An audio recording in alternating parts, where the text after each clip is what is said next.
Bismillahirrahmanirrahim. Assalamualaikum warahmatullahi wabarakatuh. Alhamdulillahi wa kafa wa salamun ala ibadihi alladhina istafa. Asyhadu an la ilaha illallah wahdahu rabbi la syarika lah.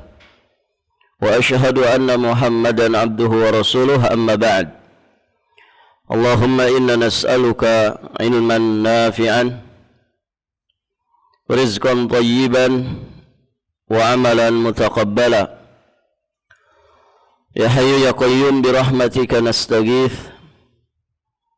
Aslih lana sya'nana kullah wa la takilna ila anfusina tarfata ain. Para hadirin, akhwat wa ummahat fillah, rahimani wa rahimakumullah. Alhamdulillah, pada kesempatan ini kita berada di penghujung dari bulan Rajab 1445 Hijriah. Tanggal berapa sekarang, Ibu?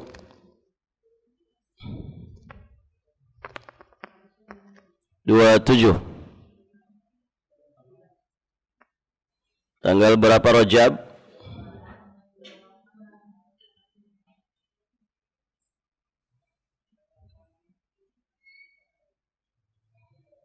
Ya, 28 Rajab 1445 Hijriah. Sehari atau 2 hari ke depan, insyaallah kita akan masuk bulan Sya'ban. Setelah Sya'ban nanti kita akan masuk bulan Ramadan. Baik.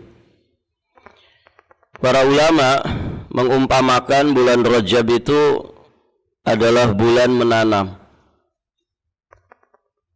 Apa yang ditanam? Iman dan amal soleh. Sedangkan Sya'ban adalah bulan menyirami, memupuk, menumbuh suburkan, menumbuh kembangkan apa yang kita tanam di bulan Rajab. Sedangkan Ramadan itu adalah bulan memanen. Apa yang sudah ditanam, apa yang sudah ditumbuh suburkan, dipanennya di bulan Ramadan. Berarti idealnya Ramadan itu bukan bulan memulai, tapi sudah di level memanen, bukan menanam, memanen.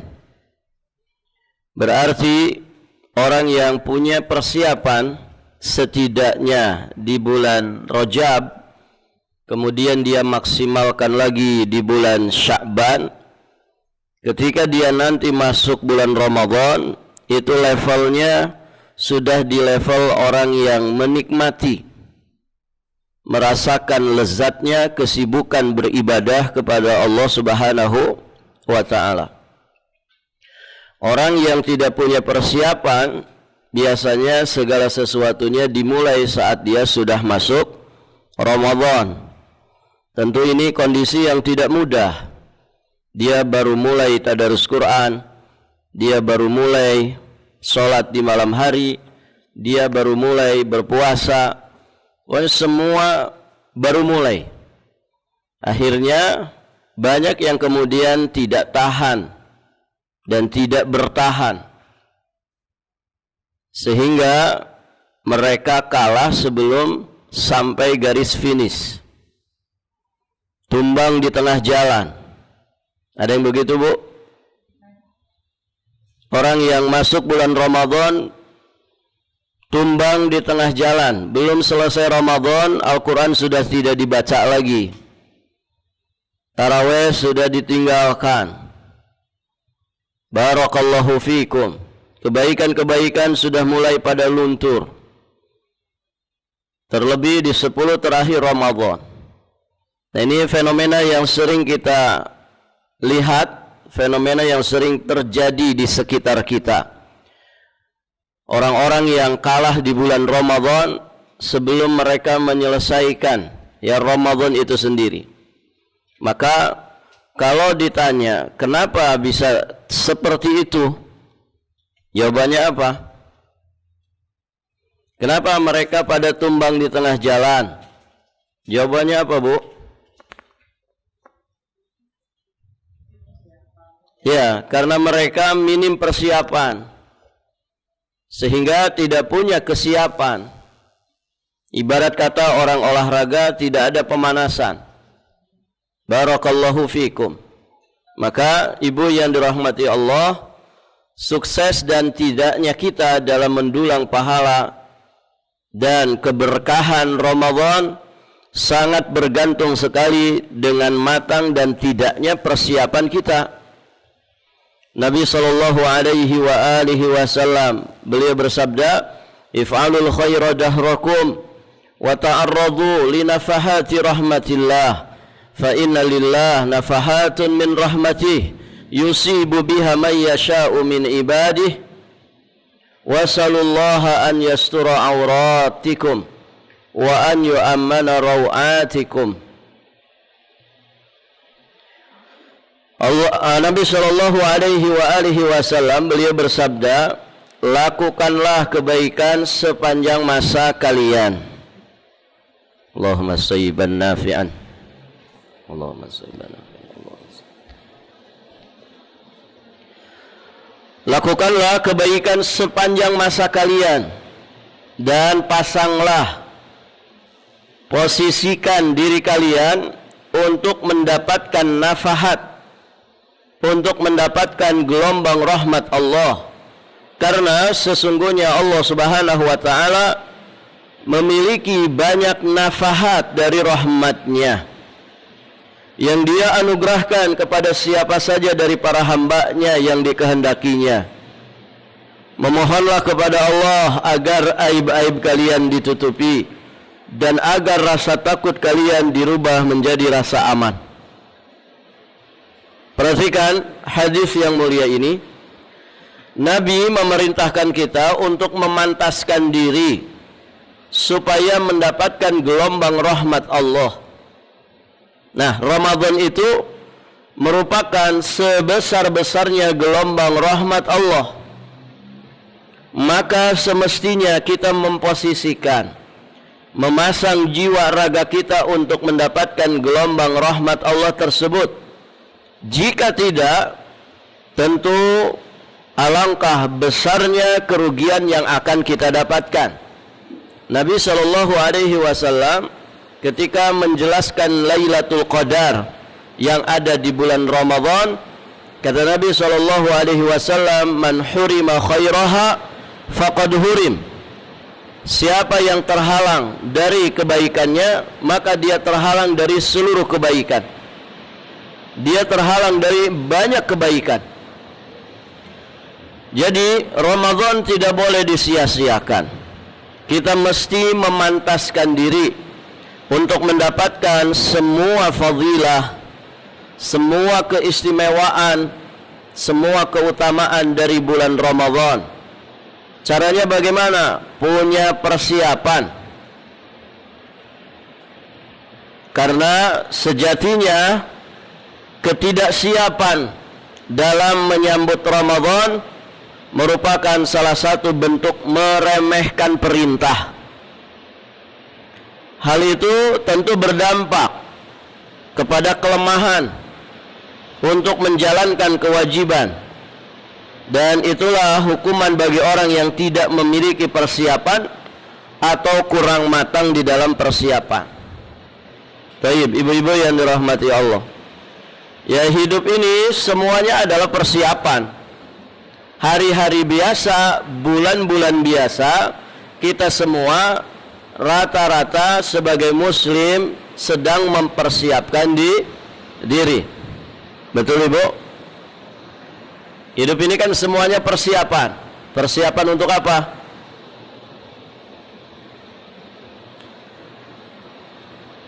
Persiapan untuk apa, Bu?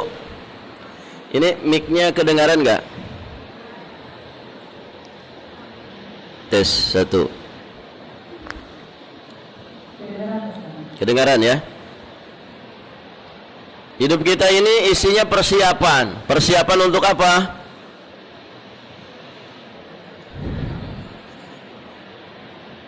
Di sini kan semuanya kita ini camat, gitu ya? Calon mati, ya kan Ibu? Di sini semua ibu-ibu adalah ibu-ibu camat, ya. Ibu-ibu calon mati semua. Maka hidup kita dari awal sampai akhirnya sejatinya persiapan. Hari demi hari, bulan demi bulan, tahun demi tahun, sejatinya adalah persiapan menghadapi kematian. Nah, pun demikian ketika kita menghadapi momen-momen istimewa dari waktu-waktu yang Allah Subhanahu wa taala istimewakan seperti Ramadan, maka mesti dipersiapkan. Mesti dipersiapkan.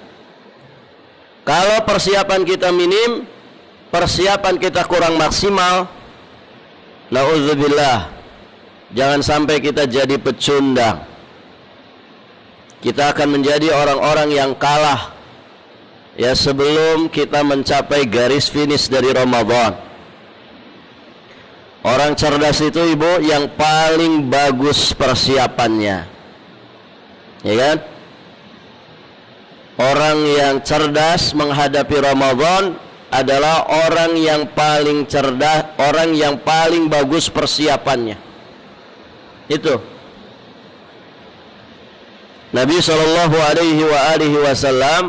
ya, beliau pernah ditanya, fa ayyul mu'minina akyas, siapakah orang beriman yang paling cerdas? Siapa orang beriman yang paling cerdas? Kalau versi kita orang paling cerdas itu siapa, Bu? Versi manusia. Orang paling cerdas itu orang paling kaya. Begitu kan? Versinya manusia, orang paling cerdas itu orang yang paling banyak duit. Orang cerdas itu yang jadi presiden. Orang cerdas itu pengusaha besar. Orang cerdas itu yang dapat pangkat jabatan kedudukan. Orang cerdas itu orang yang paling tenar, paling populer, yang nge-like-nya banyak, subscribernya banyak. Begitu ya? Itu versinya siapa?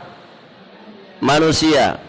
Ternyata versinya Nabi, orang cerdas itu kata Nabi, ayyul mu'minina akyas. Nabi menjawab, aktsaruhum lillahi, aktsaruhum lil mauti dzikran.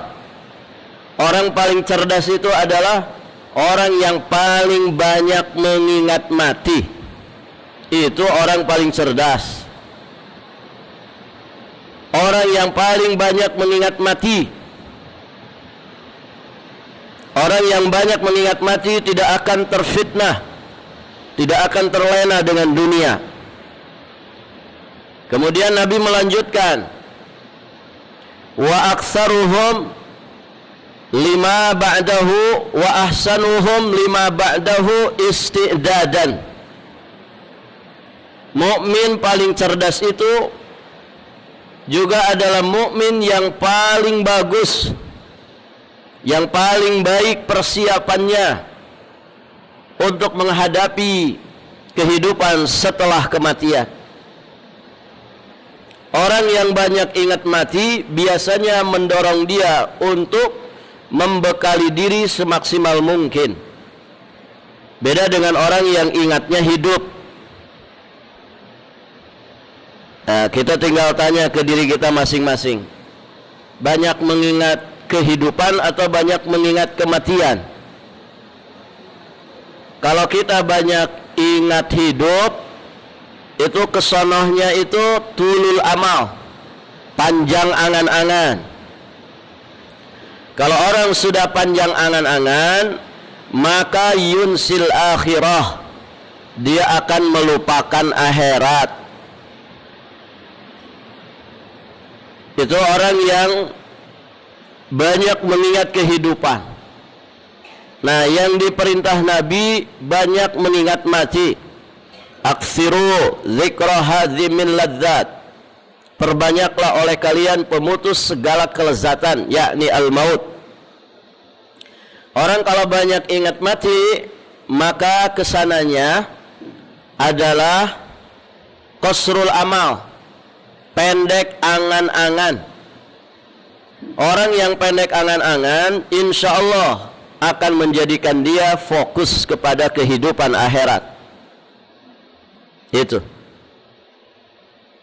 Kemudian juga akan mendorong dirinya untuk terus meningkatkan kualitas dari perbekalannya. Mendorong dia untuk terus memperbaiki kuantitas dan kualitas dari perbekalannya, sehingga dia mendapatkan apa yang disebut dengan husnul khatimah, dan selanjutnya dia akan menjadi orang yang selamat dan bahagia di kehidupan akhirat. Barakallahu fikum. Baik, ibu-ibu yang dirahmati Allah, suara saya kedengaran ya?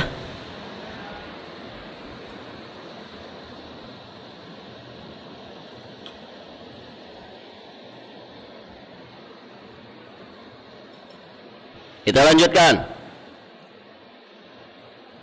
Lihatlah bagaimana kondisi salafun saleh, betapa seriusnya mereka mempersiapkan jiwa dan raga untuk melaksanakan peribadatan kepada Allah. Termasuk diantaranya persiapan yang mereka lakukan untuk beribadah secara maksimal di bulan Ramadan. Kita bisa lihat dari apa yang mereka sampaikan. Di antaranya Mu'ala bin Al-Fadl rahimahullahu ta'ala, seorang tabi'ut tabi'in. Beliau bercerita tentang orang-orang soleh sebelumnya, berarti dari generasi tabi'in, yang tentu mereka juga nukil dari para sahabat Nabi sallallahu alaihi wasallam. Beliau menyampaikan, kanu yad'una Allah ta'ala sittata ashhurin an yuballighahum Ramadan wa yad'unahu sittata ashhurin an yataqabbala minhum. Orang-orang soleh dahulu mereka berdoa kepada Allah selama 6 bulan sebelum datang Ramadan, agar Allah mempertemukan mereka dengan bulan Ramadan. Dan mereka berdoa setelah Ramadan 6 bulan lamanya, agar Allah subhanahu wa ta'ala menerima amal mereka. Masya Allah. Ada ibu yang dari bulan Rabiul Awal sudah minta kepada Allah,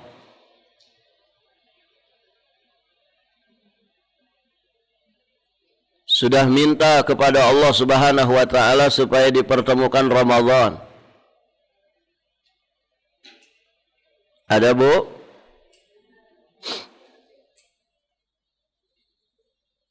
Enam bulan sebelum Ramadan, berarti kan bulan apa?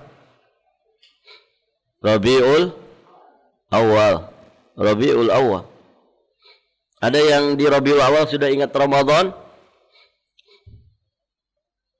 Kayaknya nggak ada ya.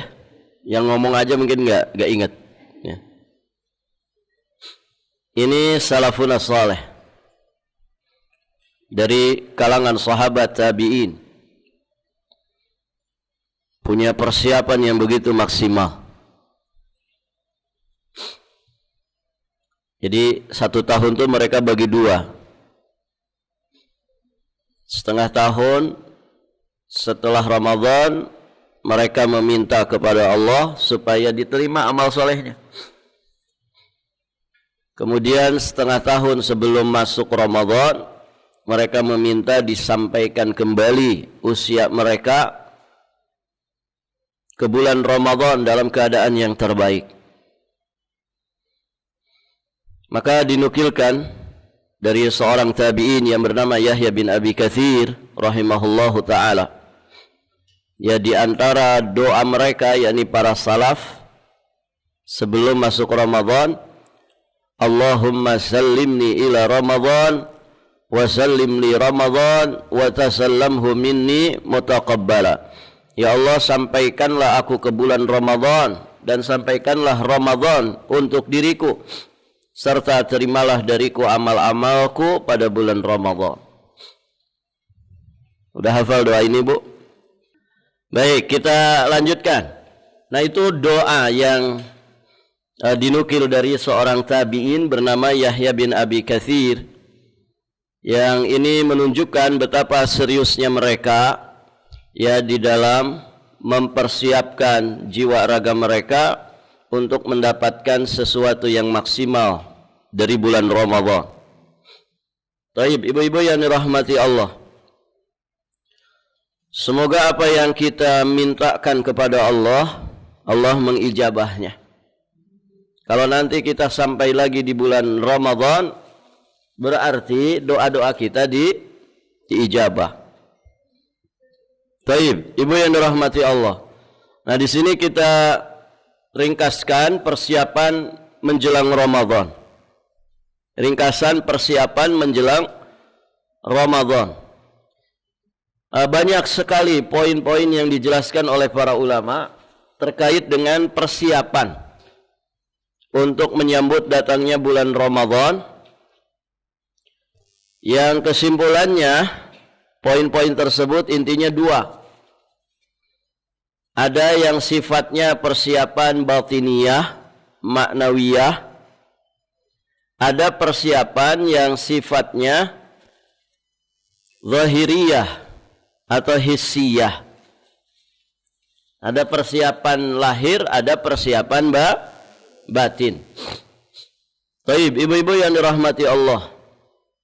Dari dua jenis persiapan itu, yang paling mendasar untuk menjadi perhatian kita bersama adalah persiapan yang sifatnya batiniyah, persiapan batin. Ini yang paling penting. Apa diantaranya? Persiapkan hati yang lapang penuh dengan iman dan keridhaan, rela menerima kewajiban ibadah puasa di bulan Ramadan. Karena Ramadan itu sebesar-besar karunia dan rahmat dari Allah, yang kita disuruh untuk bergembira dengan itu.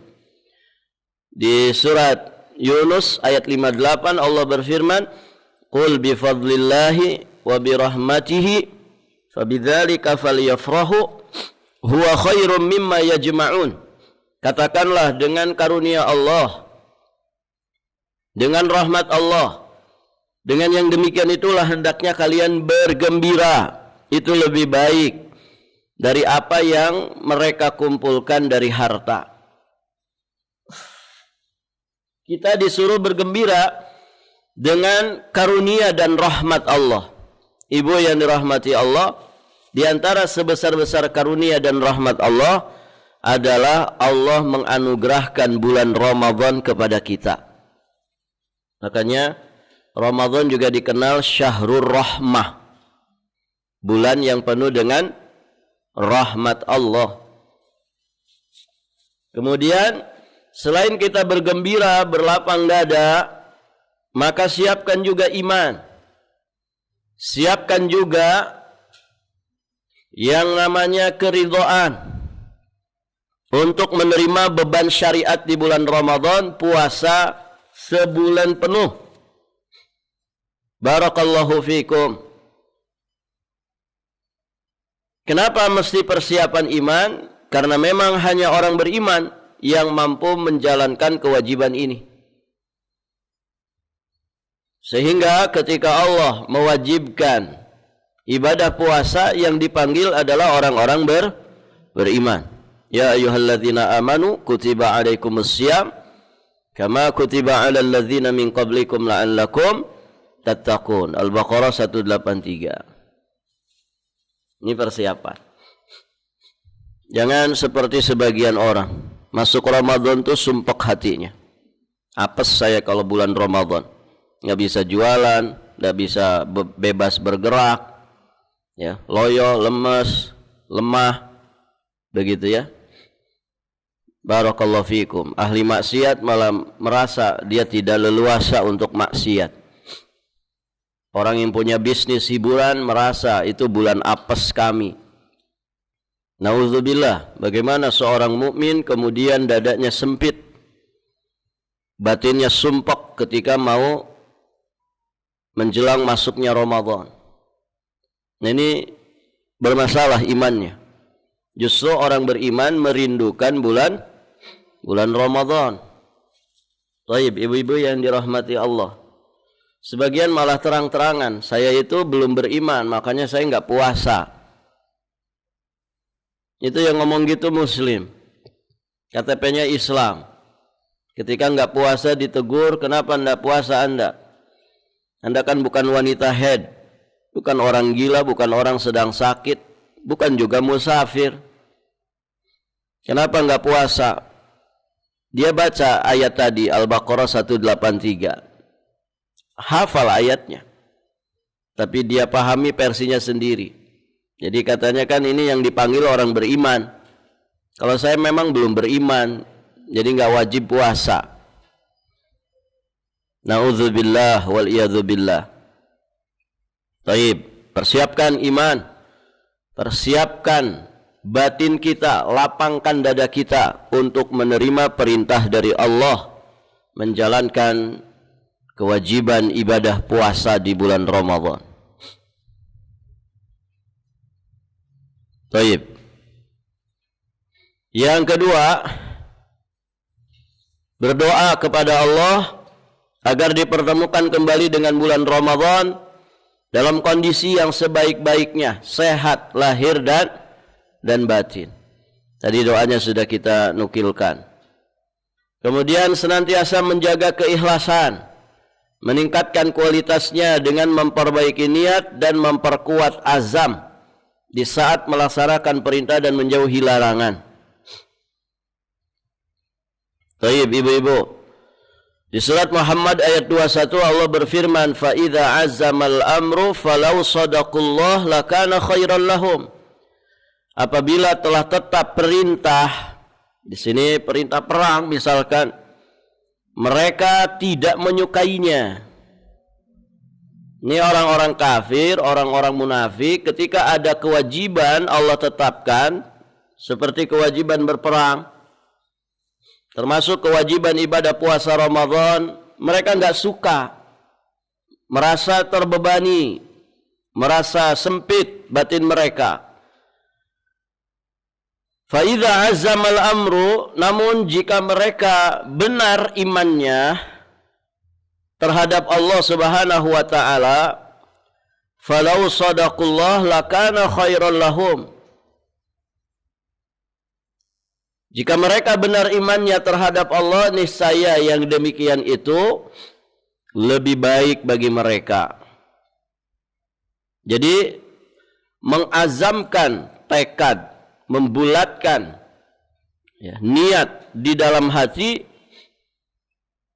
untuk kemudian membenarkan Allah Subhanahu wa taala dengan segala ketetapan syariatnya, tunduk patuh kepada syariatnya, maka lakana khairan lahum. Lakana khairan lahum. Niscaya yang demikian itu lebih baik bagi mereka. Baik, ibu-ibu yang dirahmati Allah. Jadi jaga keikhlasan. Jaga keikhlasan. Coba perhatikan ya, fadilah-fadilah di bulan Ramadan itu selalu dikaitkan dengan iman dan ihtisab. Ihtisab itu ikhlas. Di antara maknanya adalah ikhlas, mengharap pahala hanya dari sisi Allah. Begitu kan? Di dalam hadis disebutkan man shoma ramadhana. Ada yang dengan kalimat man qama ramadhana. Ada juga yang dengan redaksi man qama lailatal qadri. Kesananya sama, imanan wahtisaban, dengan dasar iman, dengan dasar ihtisab, dengan dasar iman dan dasar keikhlasan, hanya mengharap pahala dari sisi Allah, barulah kemudian menghasilkan fadilahnya. Ghufira lahu ma taqaddama min dzambih. akan diampunkan dosa-dosanya yang telah lalu. Dasarnya apa? Iman dan ihtisab. Maka terus dilatih keikhlasan itu. Dan Masya Allah, ibadah puasa itu sendiri sejatinya melatih keikhlasan. Ya kan Ibu? Ibadah puasa melatih keikhlasan enggak? Iya. Melatih muraqabatullah. Melatih kita untuk senantiasa merasa diawasi Allah. Sok Ibu kalau jam 8 pagi dalam kondisi hanaang gitu ya, di jam-jam Ibu biasa sarapan nasi kuning itu, ya kan? Tapi ini bulan Ramadan. Biasanya di bulan Ramadan orang tuh kalau habis syuruk sebagiannya pada tidur lagi kan gitu. Dia tidur sebentar untuk memulihkan kondisinya, bangun jam 7, setengah 8. Di meja makan itu masih sisa-sisa sahur. Menunya menu favorit Ibu lagi. Semur jengkol, gitu ya. Barakallahu fikum. Taib Ibu, itu jam-jam segitu, jam-jam di mana Ibu sarapan, gitu ya. Di meja makan tuh masih ada sisa. Ibu berani makan? Suami sudah berangkat kerja, anak-anak sekolah, misalnya, tidak ada siapa-siapa di rumah. Ibu bisa nggak makan, sarapan? Bisa saja. Berani apa tidak? Nggak berani. Kenapa? Iya, kita merasa Allah itu maha tahu. Ngapain juga pura-pura berpuasa, kan begitu? Itu walaupun melambai-lambai itu, ya makanan, ya.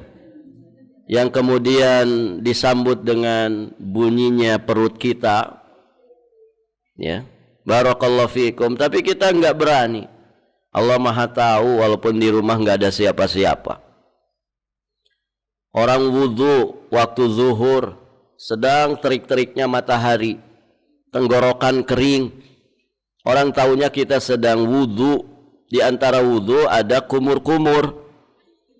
Kira-kira kalau dikorupsi itu air kumur-kumur, ya, berapa mili saja, ya, untuk melicinkan tenggorokan. Kira-kira bisa enggak Ibu? Bisa saja. Apakah kita berani? Tidak berani. Kenapa? Ya kita sedang puasa.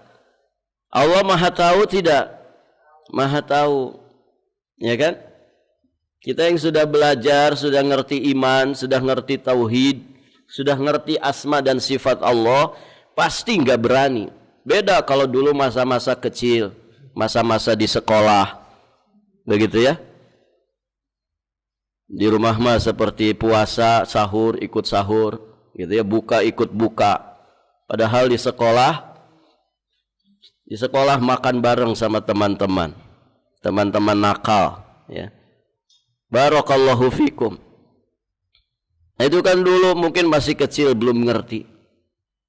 Nah sekarang kita udah belajar, maka ilmu itu ada di dalam jiwa raga kita. Kita memahami dan meyakini Allah itu maha melihat, Allah maha mengetahui segala sesuatu. Taib, Ibu yang dirahmati Allah. Ibu di bulan Ramadan jengkel sama suami, berani untuk dilampiaskan? Tunggu buka ya Mas ya. Tunggu saja. Coba kalau tidak sedang puasa, langsung tuh diomelin di tempat gitu ya. Diomelin. Karena sebagian ibu-ibu kalau satu hari nggak ngomelin suaminya, ada yang kurang gitu. Taib, ibu-ibu yang dirahmati Allah. Nggak berani kita nahan mulut ini. Nahan mulut. Jangan sampai ya puasa saya rusak, eman-eman puasa saya, kan begitu. Suami berangkat kerja di bulan Ramadan, di jalanan tuh banyak sekali yang bening-bening, gitu ya. Yang mungkin lebih menarik dari apa yang ada di dalam rumahnya. Dia punya rekan kerja yang mungkin mohon maaf umbar aurat, dia akan jaga itu. dia akan jaga. Nah itu puasa. Dorongan puasa itu mendorong orang untuk meninggalkan semua larangan. Beda itu ibu. Orang sedang puasa dengan tidak sedang puasa. Itu remnya orang puasa itu lebih pakem. Ketika ada hal-hal yang sifatnya dosa dan maksiat, dia bisa ngerem itu dengan ibadah puasa. Bahasanya eman-eman puasa saya. Buat apa lelah letih, berlemas-lemas, berlemah-lemah, berpayah-payah, nahan lapar dan dahaga kalau kemudian dirusak dengan dosa dan maksiat. Kan begitu. Maka terus tingkatkan keikhlasan. Dipupuk, diriyadhah, dilatih dari sekarang. Baik, ibu-ibu yang dirahmati Allah. Berat gak ikhlas itu ibu? Berat. Ikhlas itu berat. Sekelasnya Sufyan Ats-Tsauri saja begitu. Namun pada dasarnya nggak ada alasan untuk kita nggak ikhlas. Ya bu, apa alasan ibu kalau nggak ikhlas? Nggak punya alasan. Artinya mau tidak mau kita itu harus ikhlas. Sekarang gini, ibu ada yang pakai cincin emas, tiba-tiba saya minta, siniin bu emasnya. Ibu kasih nggak? Tiba-tiba diminta. Kamu siapa minta-minta cincin saya? Ya kan? Ibu ikhlas nggak kalau ada yang minta? Enak saja. Ini emas 5 gram, 24 karat. Jadi 5 juta harganya. Tiba-tiba diminta sama orang. Ibu mau ngasih? Ibu mau ikhlas ngasih? Kenapa enggak? Kenapa enggak bu?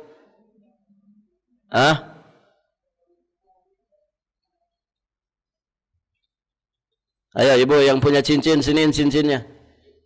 Saya minta. Ibu ikhlas enggak? Kenapa ibu enggak ikhlas? Karena ibu merasa pemilik dari emas itu. Enak saja, ini punya saya. Siapa kamu minta-minta? Paham maksudnya ibu? Kalau ada seorang wanita datang ke ibu, ibu boleh nggak berbagi sama saya? Paham maksudnya? Suami ibu tuh loh soleh, ya, gagah, ganteng, dompetnya tebal lagi. Jadi, boleh nggak berbagi sama saya? Ibu ikhlas? Ibu ikhlas nggak? Ada orang bu modelnya begitu. Pernah dapat ujian begitu. Cerita langsung. Jadi si wanitanya langsung datang ke rumahnya bawa Pajero, gitu ya. Datang ke istrinya, Om boleh nggak berbagi sama saya? Itu kayak diskak seter kalau catur itu. Nah ibu kira-kira ikhlas nggak ngasih? Ikhlas nggak ngasih? Enggak, karena belum berpengalaman ya. Atau mau mikir dulu. Kenapa itu, Bu? Kenapa?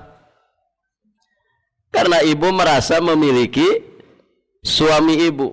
Dia hanya milikku. Ya, dia hanya milikku. Enggak ada peluang berbagi. Kan begitu. Nah, artinya apa di sini? Ini perumpamaan saja. Orang itu kalau selalu merasa memiliki, berat dia untuk ikhlas. Ya tidak? Sekarang pertanyaannya. Ini belum ke poinnya. Sekarang pertanyaan gini. Ibu sehat?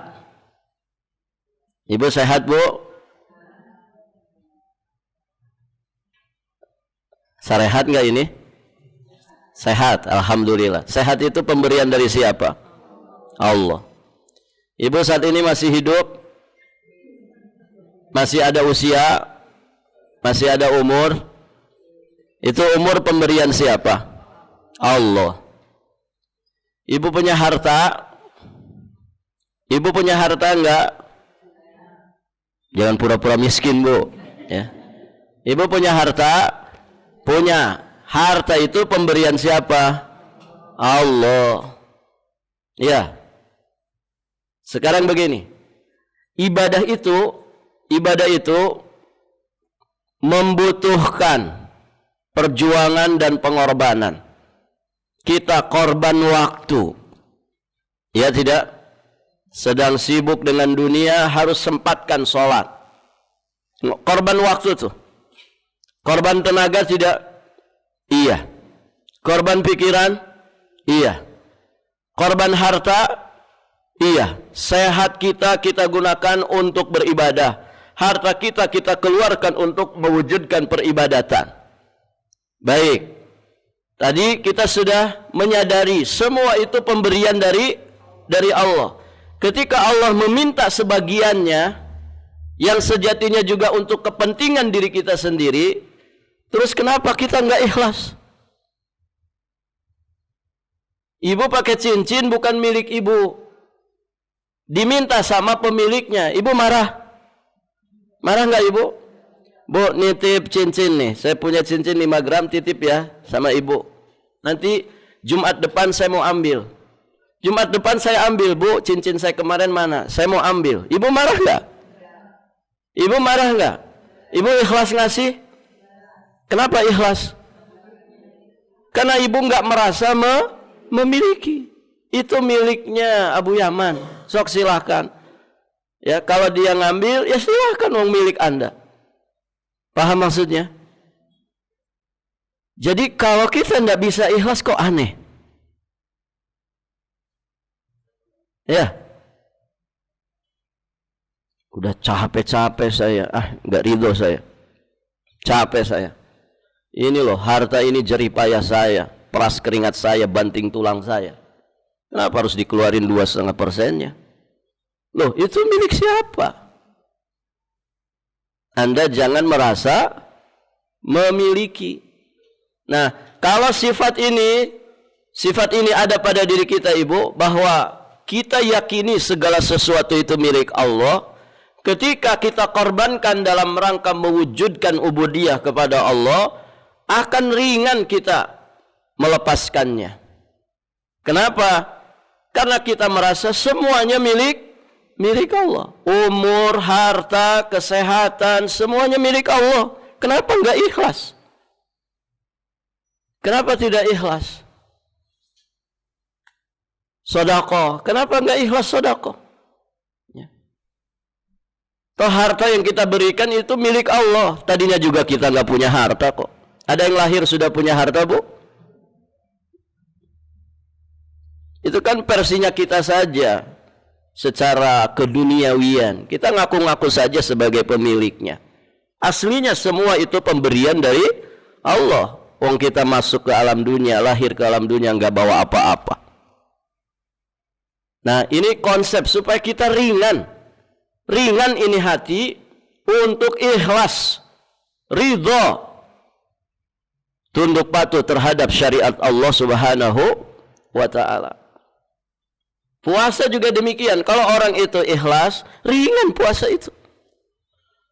Apalagi sejatinya puasa itu kan bukan urusan nahan lapar dan dahaga saja.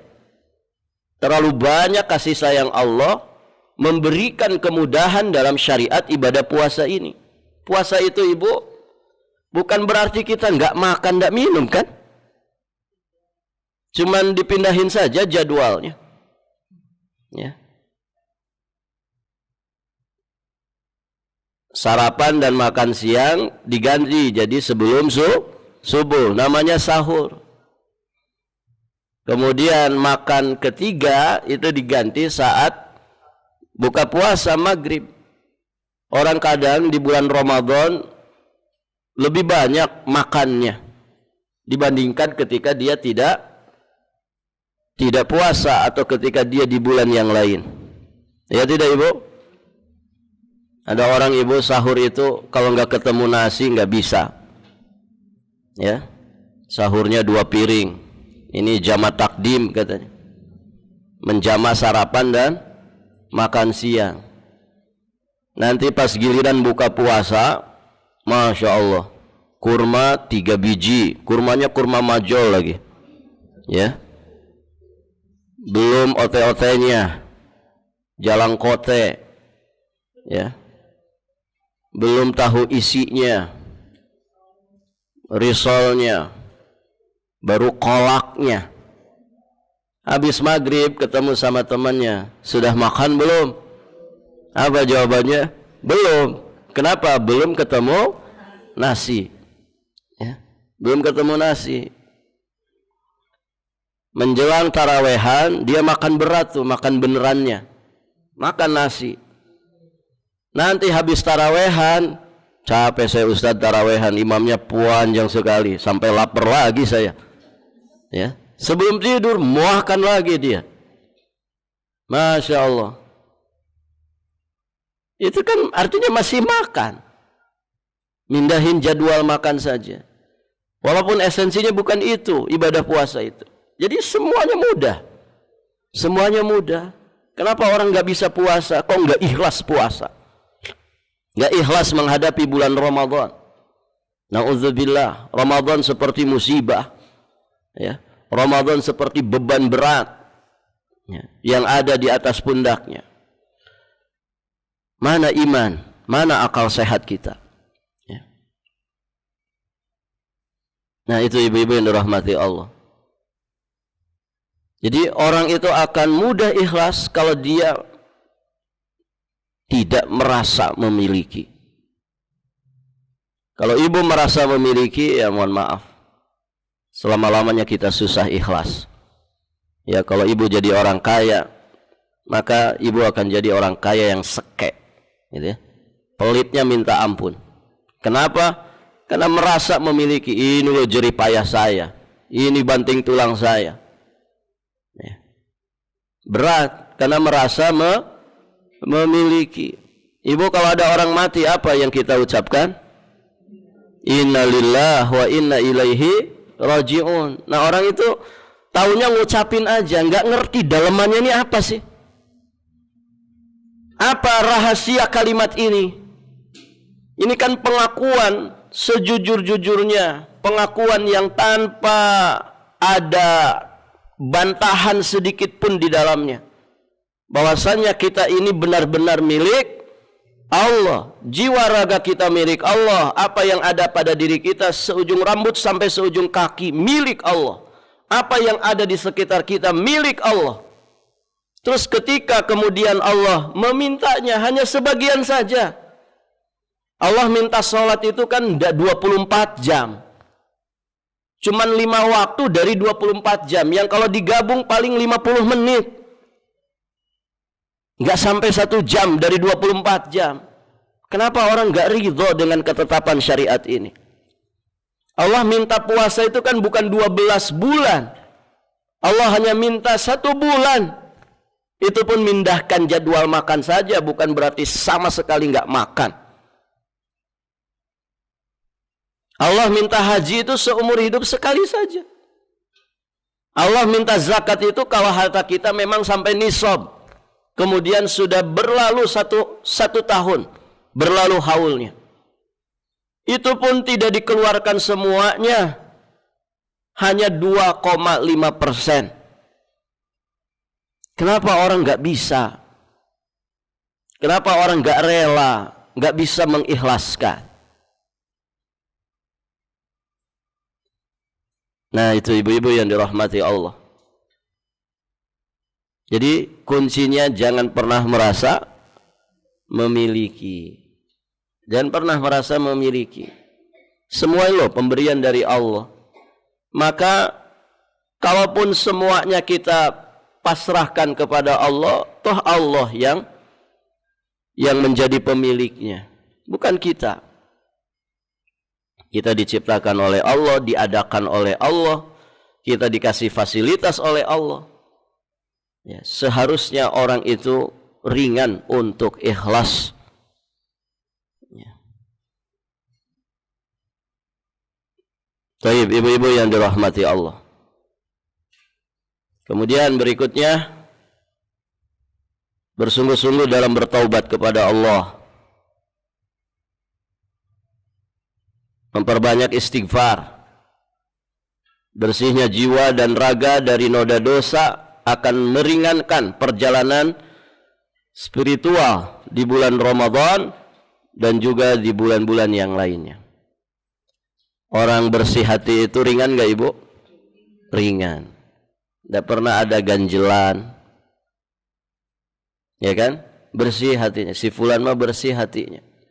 Makanya dia gak pernah suudzon. Ya, tidak pernah dendam. Gitu kan? Orang itu kalau bersih hati itu ringan hidupnya. Ringan hidupnya. Tidak pernah punya ganjelan di hati. Gak enak ibu ganjelan di hati itu. Hanya gara-gara gak dianggap kemudian baper. Gitu ya. Akhirnya pundung. Gak mau lagi ngaji. Nah, itu kotor hatinya. Nah, membersihkan hati itu apa? Taubat. Taubat nasuha. Ya. Idza nazza'a wastaghfara sukila qalbuh. Dosa itu kan akan menorehkan titik hitam di hati. Apabila kemudian dia melepaskan dosa itu, segera beristighfar, bertaubat kepada Allah, sukila qalbuh. Ya, hatinya akan kembali putih bersih. Taubat. Ini penting taubat ini. Taubat sebelum Ramadan. Itu harus dimaksimalkan. Kita taubat setiap hari. Namun ketika mau masuk Ramadan, lebih maksimal lagi. Kalau punya sangkutan, punya masalah dengan sesama, selesaikan. Minta dihalalkan. Ya, saling memaafkan. Ya, kalau punya masalah. Ya, supaya masuk Ramadan betul-betul jiwa raga kita bersih. Dan ini akan meringankan perjalanan ibadah kita di bulan Ramadan. Kemudian jangan lupa mempelajari ilmu syar'i yang berkaitan dengan bulan Ramadan. Dan juga dengan ibadah-ibadah yang terdapat di dalamnya. Karena Ramadan sejatinya bukan sekedar nahan lapar dan dahaga serta syahwat jima. Ya, kalau puasa itu sekedar itu, maka tentu orang di luar Islam saja bisa.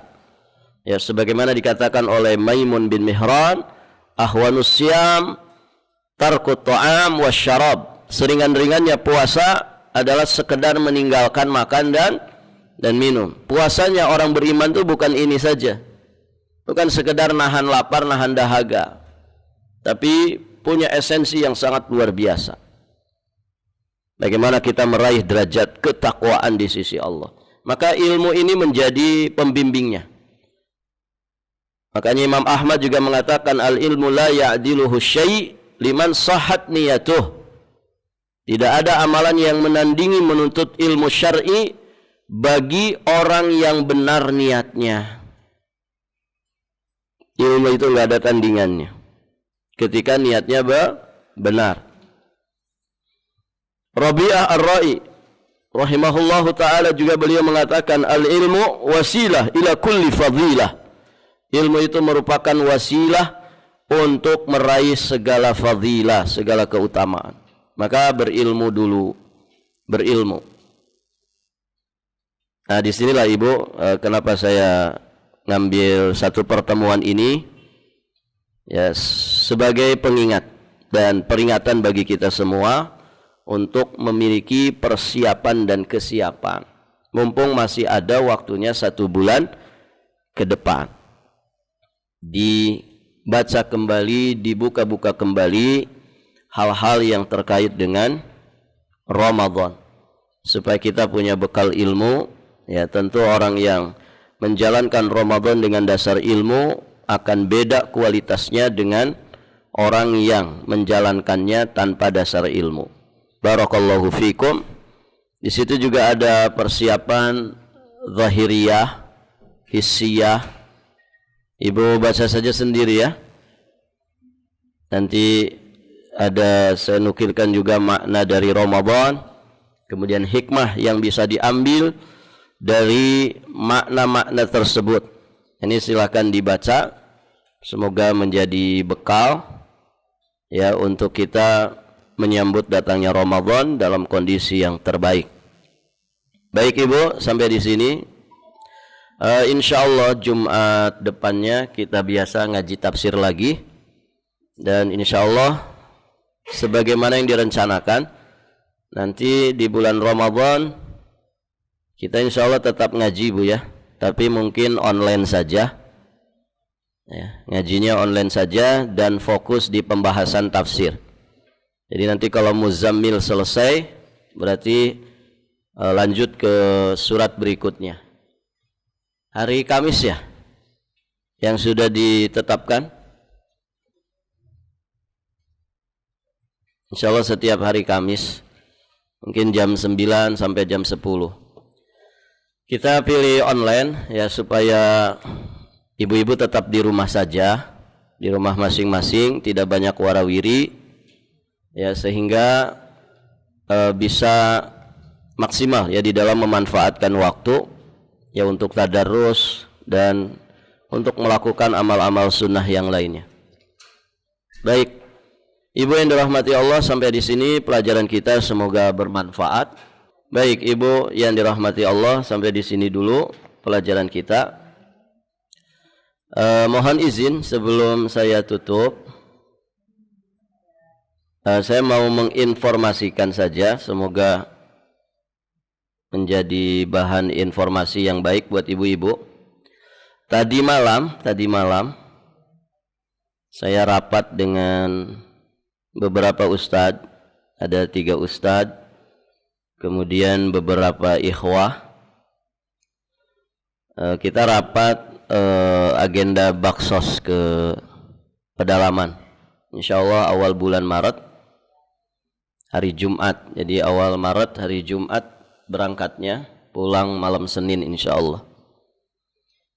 Ini kita bersama dengan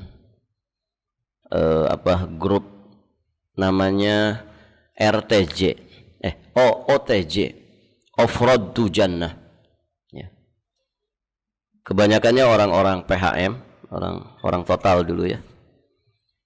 Jadi ternyata Ustadz yang di Batu Kajang yang juga ikut hadir malam tadi menyampaikan bahwa untuk sembakonya ternyata masih kurang, sekitar 60 paketan.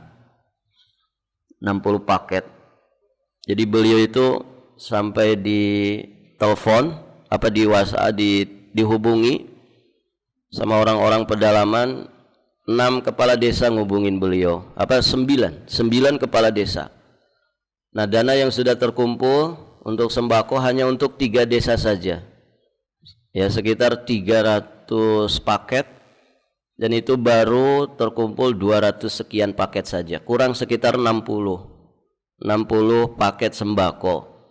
Nah, Ustadz menyampaikan satu paketnya itu 120.000, satu paket sembakonya. Jadi beras 5 kilo, gula pasir, kemudian minyak goreng, susu, teh, terigu atau yang semisal dengan itu. Intinya satu paket itu 120.000. Nah, ini masih ada kurang 60 paketan. Jadi bagi ibu-ibu yang mau ikut kontribusi di sini, ya silahkan. Nanti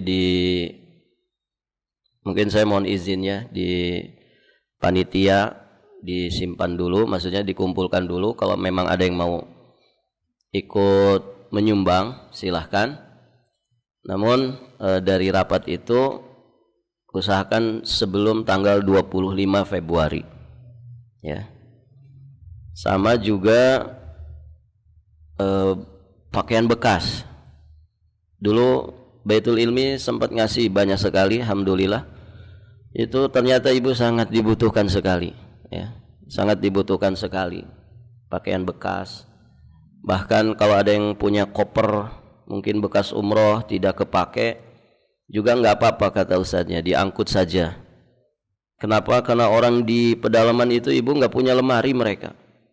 Jadi saya pernah ngasih Ustadz Yusuf ini tas gitu ya, tas bekas umroh itu kecil saja. Itu beliau cerita, saya ke pedalaman diminta sama orang di dalam itu, di pedalaman itu. Padahal tas kecil aja ibu. Ternyata mereka nggak punya lemari. Jadi mereka nyimpan pakaian tuh di tas itu sehingga ada sletingnya tertutup begitu ya. Nah itu yang mungkin ibu punya koper bekas umroh nggak kepake daripada numpuk di rumah, itu boleh juga. Nanti silahkan dikumpulkan, usahakan sebelum tanggal 25 Februari gitu ya, 25 Februari, supaya nanti yang di sana bisa mempersiapkannya. Dan kalau mau baju bekas, dimohon yang betul-betul layak pakai ya. Dan alhamdulillah yang dari Baitul Ilmi semuanya terpakai, bahkan katanya sebagian baru-baru begitu ya. Oh iya, mukena juga. Sebentar, saya catat mukena itu butuh berapa ini? 30 kalau nggak salah. Mukena.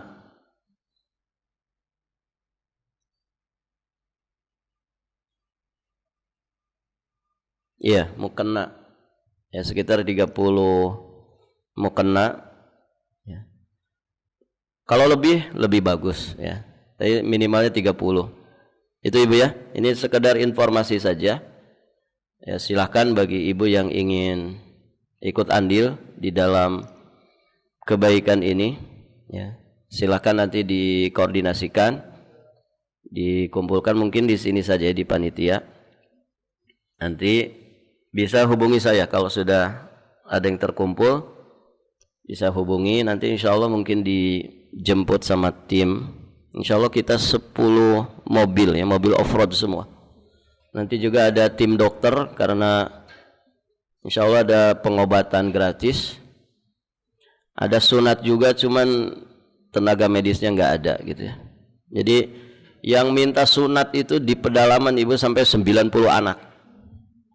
Cuman kan medan ke sana itu kalau bukan mobil off-road nggak bisa, berlumpur. Ya, berlumpur. Dari Batu Kajang tuh masuk ke dalam sekitar 4-6 jam, 8 jam.